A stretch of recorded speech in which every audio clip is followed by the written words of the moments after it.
Hi, everybody. I love to do plank poses and push-ups just about every day of the week. And one of my favorite things about planks and push-ups is they're total body exercise, which I really like because I appreciate efficiency and multitasking. And two, they're super easy to modify, either to make them more challenging or to introduce different activations and body sensations, to reduce challenge if you're working on building your strength or perhaps recovering your energy or recovering from an injury. And one of my favorite ways to change things up in planks and push-ups is to use a stability ball or an exercise ball. And so if you have a ball, go ahead and pull it out, and you can see I've got 2 yoga blocks on the mat. And I'm just going to show you a few variations of planks and push-ups that I have a lot of fun practicing. So the first thing I'm going to do is I'm going to take it behind my ball, pull it in tight to my body, and then drape myself over it and walk out.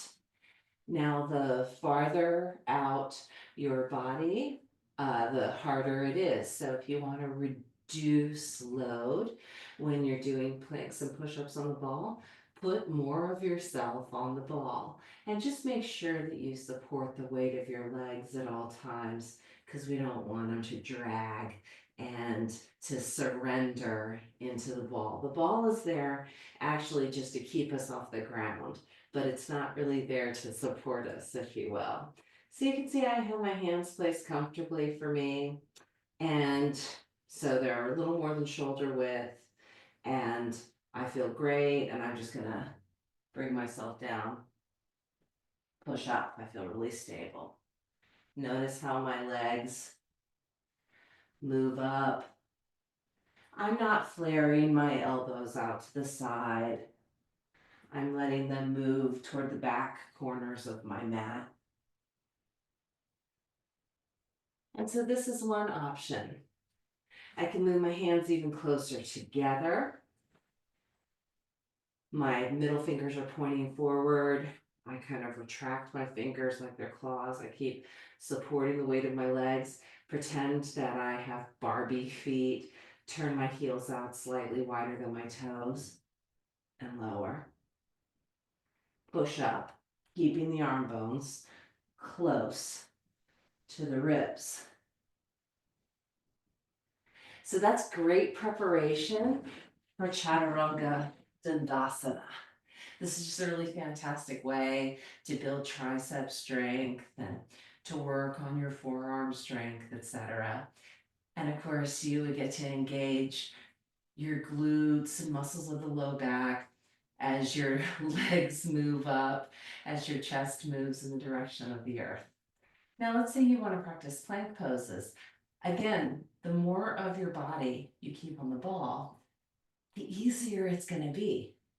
So maybe you want the ball supporting from ribs to tops of thighs.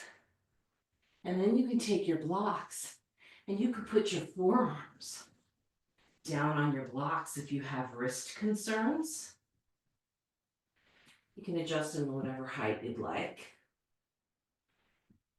And then just pick your feet up. You're not trying to break the plane of the hips. You're just floating off the ball, and now pull your organs up off of the ball. And then you'll really feel the core engagement. But you gotta pull yourself up off of the ball. The other option is to keep the legs down, push down into your arms, and pull yourself up off of the ball, like you're trying to hover above it. You can do this on the hands as well, really squeezing the blocks with the fingers and pulling yourself. Push through your heels, push through the bones of the legs, and you really pull yourself up and off of the ball. This is another way to practice. You can also, again, walk yourself way, way out over the ball.